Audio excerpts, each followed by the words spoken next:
I've been wanting to manifest this moment of filming with you guys in my new house. The year is almost over. This was my biggest manifestation this year, right? Like literally every manifestation video that I mentioned and talked about with you guys, I said, I want to manifest a house. I want to manifest a house. And I want to have the house before our lease is up. Our lease is up in the beginning of 2023, January something. I thought, you know what? Wouldn't it be perfect to time it right where we can finish out our lease, but buy a home around Christmas time and start getting it furnished so that by the time we move in here, we have some things. Man, did I cut it close. Like we really cut it close, but I am finally in my new house. So here's the plan. I'm gonna film a little here. We're gonna talk a little bit here because I love this like excitement and the energy of this home. But then I'm gonna go back to my condo, get a little ready, and I'm gonna talk to you guys about the exact plan that I follow when I'm using the law of attraction. I had a lot of bumps in the road this year, so I'm gonna let you guys know what I did wrong this year so that you don't make the same mistakes that I did. Okay, so tip number one, I'm actually gonna do in the house because there's just some like visual things that were on my Pinterest board that are in this house. Tip number one is whenever you are trying to manifest, use the law of attraction. When I say get specific, I mean so specific. They have a little wet bar. This backsplash is on my Pinterest board. And this was actually my issue all year and why we were just throwing paint at the wall. If you guys know my journey with trying to find a home, and you can apply this story with literally anything you're going through, whether it's weight loss, finding a job, finding a partner, but I was just going about it like I need a home. And I had a couple different aesthetics that I was looking for. I had a couple different interiors. I had new build down there. I had old house. I'm a huge fan of old houses. My LA house was from the 20s, but like some updates. And then my house in New York was from the 70s, and then we updated it. There's a part of me, and I don't know if it's from how I grew up or what, but there's a part of me that loves character in a home. There was the side of me that was like, okay, but there's so many new builds in South Florida, so you just have to stay open. You just have to stay, you know, like don't close yourself so off that it has to be this one thing. Because I did that, that actually hurt me because I was trying to be like overly agreeable. I was looking in all different directions. Me and Jared would drive by new builds. We looked through some gorgeous new builds and they just didn't feel like home to me because there was the part of me that wanted an older home with some character that had modern updates, and that's exactly what this house is. So that is my first tip for you guys. Use this time, the holiday time, the New Year time, to say, okay, what do I really want? Like stop being agreeable, because once I did, that is when I got exactly what I wanted. Okay, so I'm back. I decided to put on a little color, and the good thing about me is that I take a lot of notes. So I take notes throughout the year. If I hear like an inspiring podcast or even an inspiring quote, I'll write it down, because I always think what you're seeing in like this reality is meant for you. It's meant for you to see. So if you hear something inspiring, it was meant for you. Like even this video to an extent was meant for you. So my first tip was all about getting super specific, knowing what you want, and just stop throwing paint at the wall. Stop giving yourself a million scenarios. Stop saying, well, if I do this, I might get this, or I could try this and get this. It's like, you'll be all over the place. Once you're super clear and like kind of set on stone, like this is what I want, that's when you're gonna find it. It's that quote by Rumi, and I don't wanna mess it up. It's my favorite. What you seek is seeking you. I think that we all want different things for a reason. My second tip is the fun tip. So after you clarify everything that you want, then the second tip is all about the visualization side of things. And I have a couple tips within this tip. I had a year to find a house, so I gave myself a timeline, but 6 to 7 months of that was throwing paint at the wall, like I said. 6 and 7 months was kind of like a big waste because we were thinking this, we were thinking that, we were thinking a gut reno, we were thinking we'd rather a turnkey, we were all over the place. And I know a lot about law of attraction, and even when I was in that moment of like wanting so many different things at once, I knew I was doing such a bad job. Like I just already knew it because I know so much about it. And if I were to give advice to somebody else, I'd be like, well, the first thing is you have too many different scenarios. Anyway, once you get super clear, we get to the visualization side of things. I do like to make a vision board, but I know they're not for everybody, but I actually think that they're really fun and they're therapeutic. but there's something I want to say about a vision board. And I heard Mel Robbins say this recently on TikTok, actually. I saw this video of her talking about why vision boards don't work for some people. And the reason is because they're living at home with their parents and they have a $30 million beach house right front center of their vision board. And every night they're visualizing, they're hoping for it, and then they don't get it. And they're like, well, this doesn't work. You're saying it's just such a big gap. Like, you're home living with your parents, and then to make a gap to a $30 million beach house, probably not gonna happen. And I think that that's such a helpful tip, that you can be a dreamer and you can have 10-year goals, 5-year goals. But if you're making a vision board for the next year, you have to think, what is realistic for me within this year? I always use this example, and I didn't coin this or anything, but I feel like it paints the picture really well of like, just raise your hand as high as you can, as high as I can. And now I want you to raise it a little higher.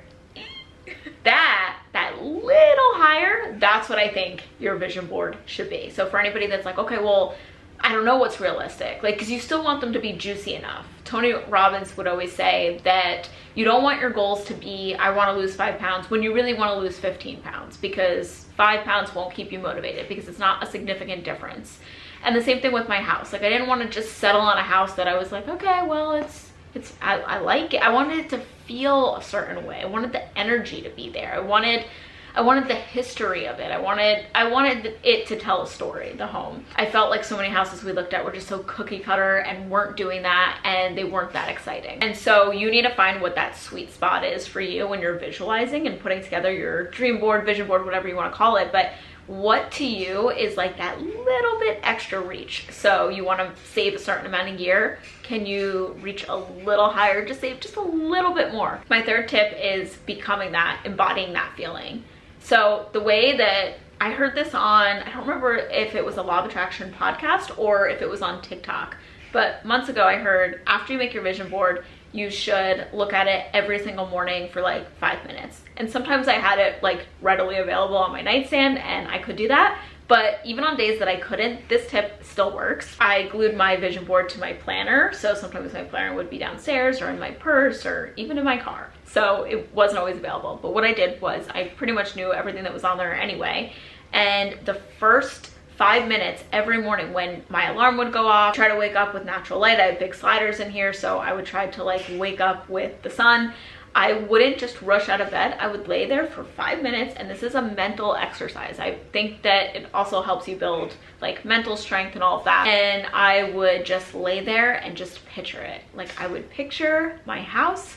I would picture making these videos talking about it. I would just visualize us telling our family and friends. I went more to the feeling than like the aesthetics of what the home would actually look like, but more to the feeling of like, okay, how's it gonna feel when I'm like telling everyone, yay, it's over, the search is over, we found it, like, we found the house. Our daughter, like, she saw her room for the first time the other day. Like, what's that gonna feel like? And she started like running around. It was really cute and really special. Like, I just started thinking about that. Like, what's that gonna feel like? What's it gonna feel like my dog's running in their backyard? And just feeling settled. I think since the pandemic, I have not felt settled feeling every single morning. Like, it's there, the feeling is there. And like, what a way to start your day. If you just start your day where, like, say you're in debt, and you start your day thinking that the account isn't in the negative, but it's actually in the positive, and you're just like visualizing that every single morning. We are more trained to think what's coming at us than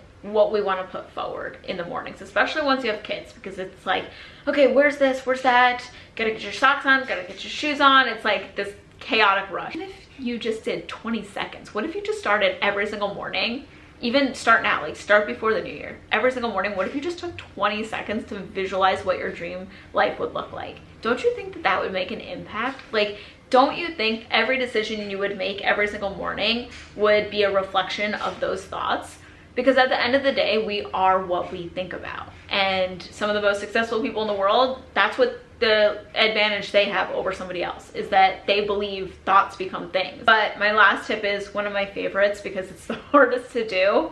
And I feel like it reminds me of tennis because I did join a mom's tennis clinic and I was horrible at my backhand. And the more I practiced it, now my backhand is stronger than my forehand.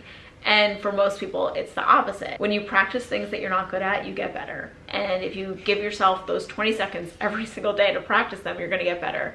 And so for me, the part of law of attraction that I wasn't good at is surrendering. It's the one that everyone's always like, how do you do it? How do you just surrender? It's that trust. It's like that leap of faith. I asked for what I wanted. It's not super unrealistic. It's not a $30 million beach house. It's not something super unrealistic. What you seek is also seeking you and taking that leap of faith and just letting it go. One way I started letting go was I stopped checking Zillow compulsively. Like every morning and every night, me and Jared would check Zillow. I always knew when he was looking and he always knew when I was looking, because our vibe, our aura would just completely change. Like we would go from like laughing on the couch and hanging out to now like more like tense and stiff. And we had the honest talk with each other that we can't look anymore. And even when we had that talk, we would even sneak and still look a little more. But once I decided, I was like, you know what? I'm done. I'm not gonna look.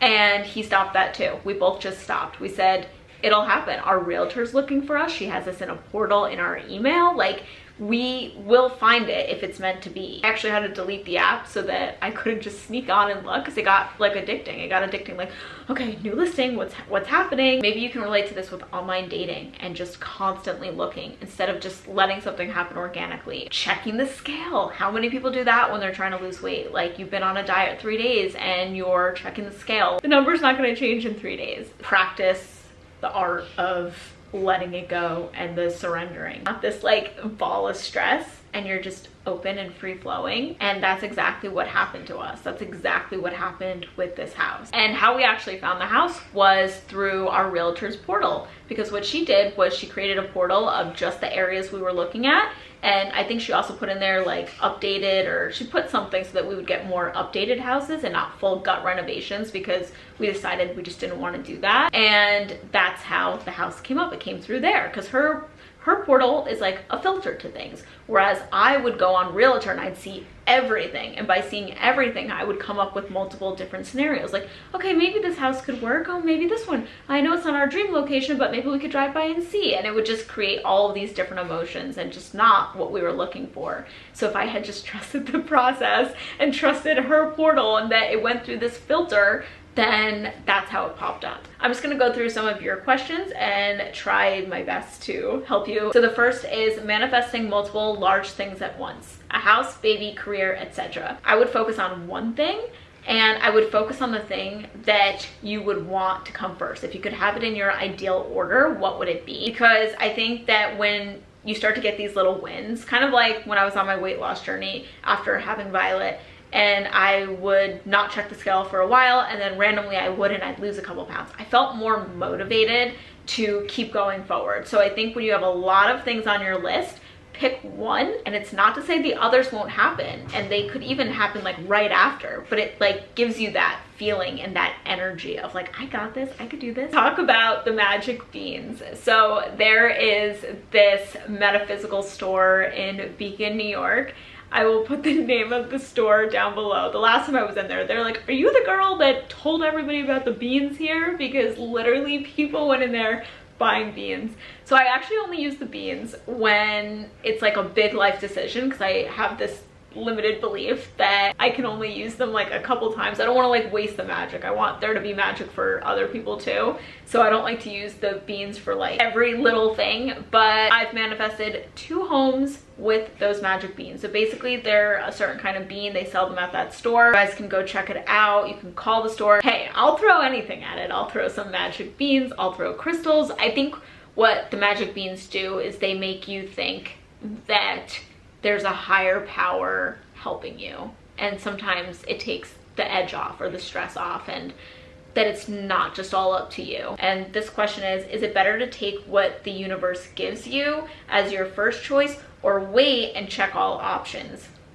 And for me, I went through that with our home, because I saw some really nice homes and I was like, well, if I miss out on these, then they're not going to be available, and then I might get stuck with nothing. And that right there is a limited belief. If it does not spark joy, if you don't feel some kind of way about your job, about the house, about a romantic partner, then there's probably something better. How to relax for the big manifestations. I get so intense and stressed and feel it delays it. I agree. When you get tense, like we talked about, that little ball of stress, you're gonna delay it. You don't even want to be around your energy when you're like that. I know I don't. When I'm like that and forcing something, it's like, I don't even like who I am when I'm like that. So I think you need to practice surrendering, like my last tip, and also the visualize for 20 seconds every morning, because what that does is it makes you feel like it's on the way. And not the first week you do it, guys. The second month or third month, you have to do something consistently for a while. Manifesting income. I think the best way to manifest money is to feel abundant now. How many people, we all know people like this, the first thing they talk about is their debt, or the first thing they talk about is, oh, I can never afford that. Oh, good luck with that. I can never. You are putting that in the universe. I don't even like to talk like that. You are putting that out into the universe. Instead, you need to talk about all the things that you have that make you feel abundant. How do you manifest money instead of the thing? The things always appear, but money's hard. That's your limiting belief. You currently have a limited belief when it comes to money. So of course you're going to manifest that. That's going to be your reality, that money's hard. And a lot of us, our story with money came from childhood. So that's why I'm very careful with Violet and how I'm going to do things with her. When I was growing up, my parents always talked about hating their jobs. Gotta go to my job that I hate. Gotta pay the bills though. Gotta go to the job that I hate. Instead, I want her to know that I love to work. I love it. Daddy loves to go to work. We get to go to work instead of we have to go to work. Even just changing the verbiage like that, we get to go to work. I also feel like living below my means has helped, because seeing a number in the bank account has just really made me feel positive about money. So I hope that this video helped you guys out. Comment any questions you have down below. I'm also very excited for this family to have a home again, because you bounced around a lot with me and it was exhausting for me, and maybe for you guys too. I'm excited to have that comfort again. Have an awesome day. Thank you guys for watching this video, and I'll see you soon.